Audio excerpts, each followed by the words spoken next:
Hello and welcome to my review of CloudyStock. Note this is version 1.3 even though it says 1.2 here.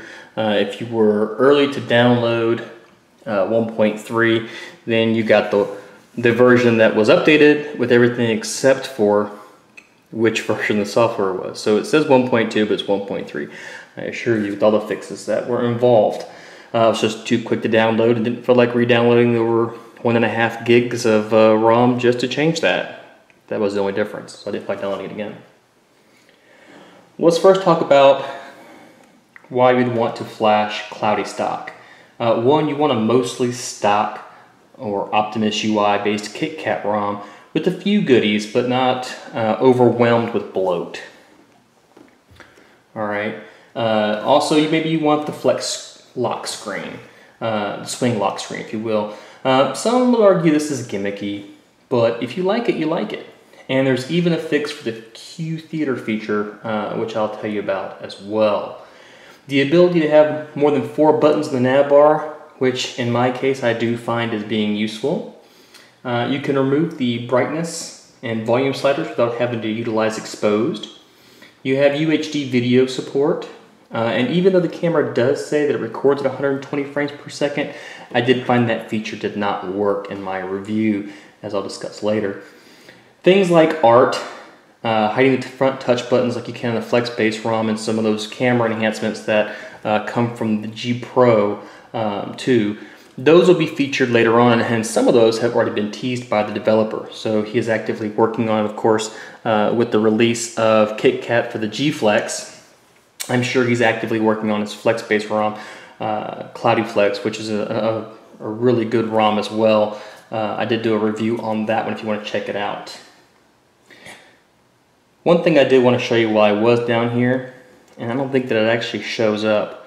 It says kernel 3.4.0. Note, right now I'm using the Dr. 87 SimpleKernel version 1.0. There'll be a link provided for you below. This is the first kernel that's been released that's compatible with the LG Optimus KitKat ROMs, including the G Pro 2 ports. Some of the differences with this kernel, most of them are minimal as far as like day-to-day use and what you're going to observe between this and the stock kernel. But if you dive deep in, you'll see that there is some more control that you have now with the kernel using things like Trickster or Franco's app, because he does utilize Franco's thermal control, MP decision replacement with Franco Mako's hot plug, interactive governor based on CAF, which is your only governor of choice aside from performance, by the way. He's done this intentionally. He does not want to have a bloated kernel with a bunch of governors that you're not going to use, or you may not use. With this kernel, you'll have 2 cores always on, 0 and 1, and they'll be active at 300 megahertz when they're not doing anything.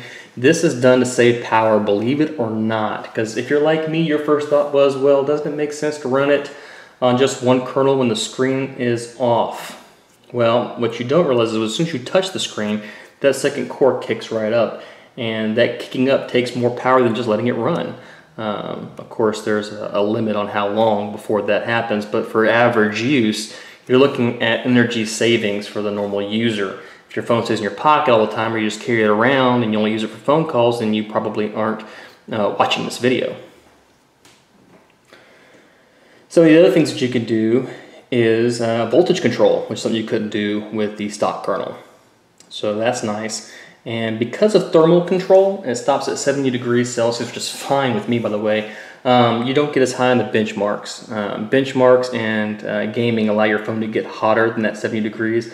And honestly, I find more problems with that than not. So I'm pretty happy to see this thermal control implemented here. And the benchmark part of it, honestly, is still just as fluid as it was on this kernel as it was on the stock kernel. And I will even show you some benchmark numbers. It's very minimal.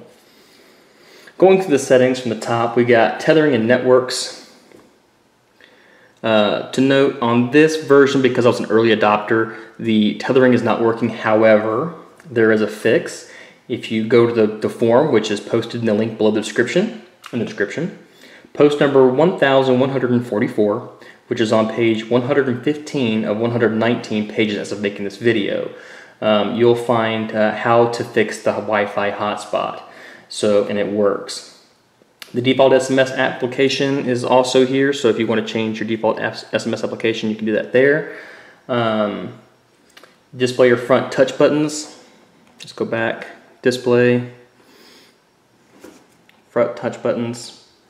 Okay, you'll see your button combination here I was talking about earlier that allows you to very easily, this is very G Pro-ish, just drag up the buttons wherever you want them, rearrange them. Very, very useful. I'm definitely a fan of this feature, as this is such a beautiful screen. It just makes sense to utilize this whole row over here. And one-handed operation is easier to get your notification shade to drop down at the press of a button. Again, it's preference though. So is it really a big deal? No, not really. But it's just nice that you can. Go back. We'll see screen capture area, okay, which I think was called Smart Capture on the G Pro ROMs. Anyways, you can do the entire screen or cut off at the status bar and I believe the navigation bar as well. Go back down here to the home screen. Because I have G2 Tweakbox, the new version installed, you'll see there's this little G2 Tweakbox used to have a little settings area back here. I think I disabled it actually, trying to troubleshoot on why the icons wouldn't change anymore with G2 Tweakbox. So I'm still kind of testing on what's going on with G2 Tweakbox. It seems like it's still pretty early. It does support KitKat, but it doesn't. It's not as functional as it is on Jelly Bean, in my opinion. And I use G2 Expose settings, and I thought I'd give this a try, even paid for the full version to give it a try to get a different idea of what you can do customizing this ROM. Still kind of figuring it out and testing it. Going back here, if I can actually hit it, there we go. Lock screen. Here's where you'll see your swing lock screen, so you can utilize your flex lock screen. You know what that's about. You can utilize tilt controls, and if you tilt it down, you'll see the water. If you tilt it up, you see the moon and shooting stars. It's very pretty to look at. If you like it, then it's there. And again, you can get the Q Theater feature to work, which is where if you have it in landscape mode, you can pull it out wide with your fingers dragging across the screen like you're opening a curtain, and it takes you to a Q Theater where you have your YouTube and some video applications for quick access.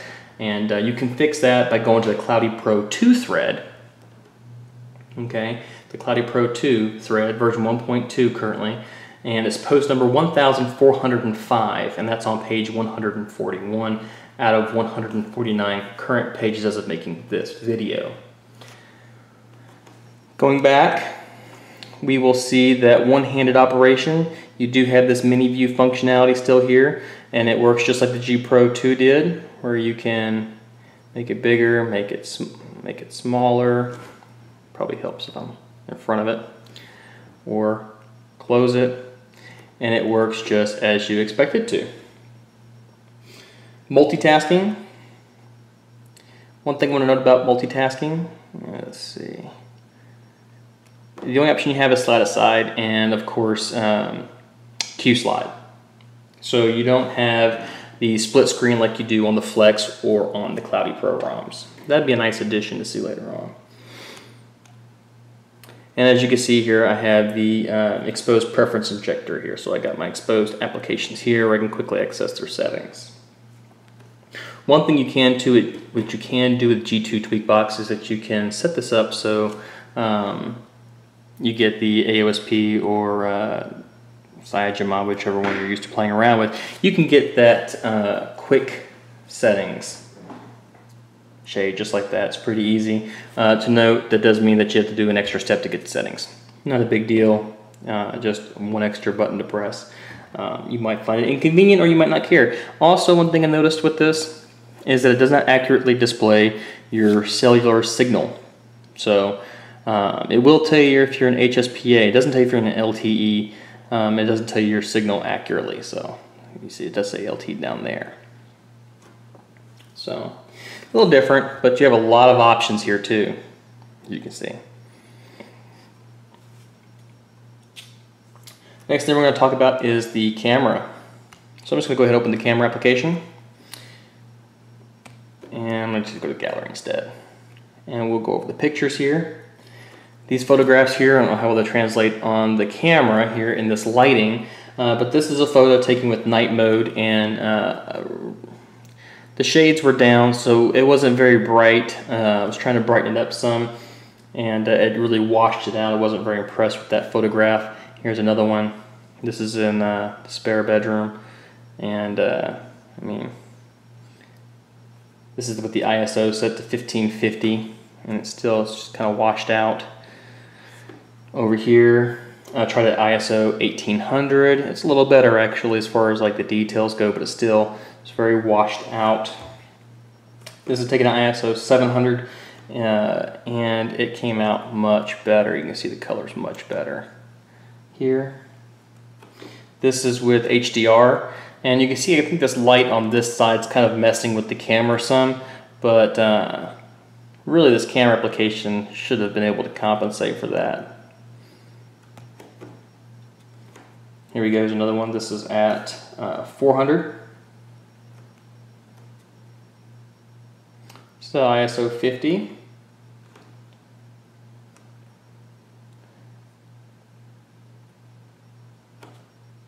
ISO 100, I'll show you. See ISO 100 right here. Size of the picture is 3 megs. Okay. And this is HDR. Not a whole lot of difference really between this picture and that picture as far as the color accuracy goes. And we'll come over here. This is an indoor photo with natural light elements. You have natural light coming down from a sunlight above. Did a very good job. You can see the details, the colors. Very good accurate representation here. It looks really good when you zoom in. It was really impressive. That was a very good picture to have the mixed lighting. This is outdoors, and this is with the white balance set to, I think it's called cloudy or overcast. So you got an ISO 50 here. It's kind of washed out a little bit, but the details are still there, and the sun's coming from a different direction, so not really too bad, really. And we'll come over here. This is the last picture.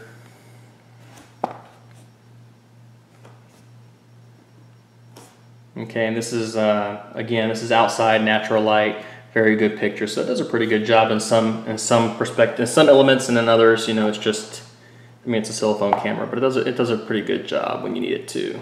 There's a couple times where it seems to let you down, but it's not terrible. Now, to note, this is where I was saying the 120 frames per second. I tried it. Not only does it record dark, but it does not record slow-mo, so that doesn't work. And then this is a 4K example, and it worked.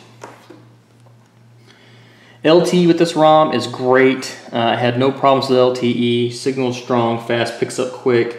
Redialing phone calls rapidly. I do see that sometimes it takes it a second for it to catch, but I'm not really sure if that happened on the stock ROM or not. It was just happened to be one of those times I was trying to make a phone call, and I was redialing over and over and over again pretty quickly, and noticed that in the time it took for it to hang up and then let me redial, it would say no signal, but if I stopped for maybe 2 seconds, the signal would pop right up and let me dial. So not really a big deal, just worth noting. It might even be something that happens on the stock ROM. Overall, very impressive with this ROM. I hope I'm conveying that.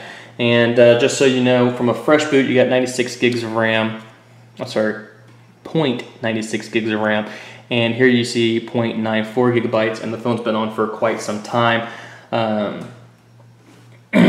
No issues whatsoever. If you use it a lot, it can fluctuate between 400 and 0.86 when you clear it. If you're not clearing it, I've seen as low as 300 and some change, 400 megs. But again, there are those that argue that unused RAM is wasted RAM.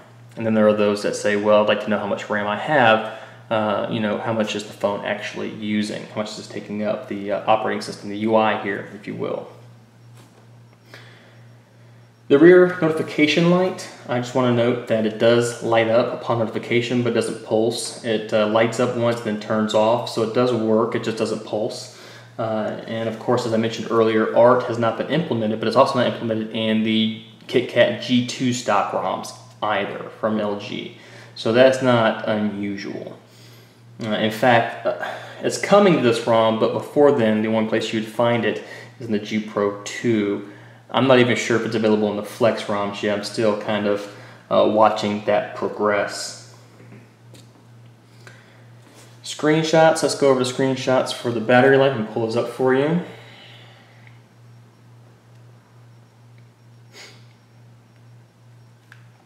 First thing you got here is a benchmark. You're at 20,149 on the stock kernel. I'm not sure what I was showing there. I was showing something. Anyways, this is the first day on the stock kernel. Actually, this is the second day. This is after the ROM set. So you've got 20 hours and 9 minutes of usage. Don't worry about this. This is the only time that happened with the Bluetooth. And it really didn't make a big difference, although it does say keep the phone awake. 5 hours and 39 minutes of screen on time. And as you can see here, I still had some battery left. Didn't have much, I had 5%. So I was about spent. But 5 hours, 39 minutes, maybe I could have made it to the 6 hours, who knows. And this is just the wake locks. The LG keyboard was high. I installed this to try it out. I meant to uninstall it. I didn't actually use it, but it was recommended by some users. I did give it a try. This is on the Dr. 87 kernel, the new one that's out. As I said before, the benchmark difference is minimal, 19,625 still. Very fast, more than respectable. And the phone does not show any signs of slowing. Now, before I talk about these battery tests on the Dr. 87 kernel, I've had some things happening at work. That's why I'm recording this in my home office that have kept me very busy, and we've had some shifts and some changes, so I haven't had Wi-Fi at work. So this drainage is continuous 4G for most of the day, and the first time on the kernel, 3 hours and 34 minutes, and you see it's got 15% battery life left. This is just showing you a screenshot where the camera does tell you that it has the 120 frame per second recording, but it doesn't work. And then here we go on the next day that I drained the battery with the Dr. 87 kernel. I only took it down to 26%, 11 hours, 27 minutes off the charger. This is in heavy 4G usage, very little bit of Wi-Fi, and you got 4 hours and 14 minutes. So 4G or Wi-Fi, the longer you let this ROM set, the better it's going to perform for you. This is just proof right here. This is 4G all day long. Hardly any time on the Wi-Fi, 4 hours and 14 minutes, and there was still 26% left, so you could very easily extrapolate that I could have made it to 5 hours and 15 minutes easily. This is just showing the Android system, this is showing the wake locks. So very impressive, and I firmly feel that the longer you let this ROM set and you use it, the better the battery life is going to get. GPS was very quick, and it was just like stock. I had no issues with the GPS at all. Theme support is here. I did try it out, and as you can see, I got the transparent stock weather widget working without any issues, and the same instructions that I used for the Cloudy Pro 2. If you're uncertain, check out my video review of Cloudy Pro 2, and I do have instructions on how to get that transparent stock weather widget working for you. About the only thing I like better than this transparent stock widget might be the Flex widget, and we'll see if it ever makes its way here without having to go through and use a Super widget clone. As you can see here, I have my DPI adjusted to 380, and I used app settings to make sure the camera is back at 480. I like the ROM better this way. I feel like you get more screen utilization.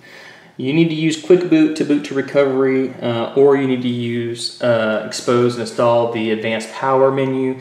9.0.1, which is the version that I installed at the time of making this video. A2DP, well, it works just like stock. I had no problems on my Ford Touch, and it even handled not just the metadata over streaming Bluetooth, but it also handled the text messages first time, every time, very quick. Kia Uvo also supported metadata without any issues, and of course, the Kia Uvo system, even though it supports text messages, hardly any ROMs or any phones really work with it. So no big surprise that the text messaging didn't work with the Kia Uvo, but again, hardly anything does. So if I ever find one that does, I'll probably stop flashing. FM radio does not work, but again, this was the same thing I experienced on Cloudy Pro 2, and I firmly believe that AT&T has done something to prevent it from working on this phone, because the ROM's got the support and other variants using this ROM it works on. If you want to adjust the status bar height, you can use Gravity Box KitKat, or you can use G2 Tweakbox. Now, G2 Expose did receive an update, but I did not try it out yet. The update just came out today. Let me see if I can't pull something up for you. I'll pull up Tap to Talk. Tap to Talk, and I'll see if I can show you what I mean by the notification shade. You see this right here? See this gap? This is where the normal navigation bar would end or start. And because I've made it smaller, you get that little gap. Not a big deal, but if you're OCD, you're going to notice it and know there's nothing you can do currently to fix that. There is another LG UI based ROM that came out recently that I'm going to look into, that he actually wrote a lot of the ROM to work at 380. I want to say it's 380. Is it 380 or 360? I'm pretty sure it's 380 DPI. He even fixed the camera app. I'm not sure if he's using a custom camera application or not, but he did say that he had tweaked it to run at that DPI. MMS and SMS, they worked with the stock application with no APN adjustments needed. They worked from the moment I installed the ROM. Had no problems at all receiving text, sending text, sending multimedia messages, or receiving them. I do that quite a bit. Let's go ahead and reboot the phone before we start talking about the form, just so you can kind of get an idea. Let me turn it off. Let me pull up a timer. Okay. This is my wife's G2. It is running Cloudy Pro. Okay, so we're turned off. 1, 2, 3. Here we go. So talking about the form, it's very friendly, and I find this is a pretty common theme with the LG Optimus UI fans out there. They're usually less likely to bite your head off. However, this is only to a point. Always search the form. Okay, it's only at 119 pages with 1,186 posts. That's not really a lot, by the way. It sounds like it's a lot, but it's not really. Search is a very easy function to use, and honestly, they're answering the same questions over and over and over again. You can install this ROM, and you can do it using, just up a little bit late, so between 34 and 36 seconds there. You can flash this ROM, the new version anyways, the latest version, with twerp, okay, and or fills or clockwork mod. You don't have to use fills like you had to originally. Okay.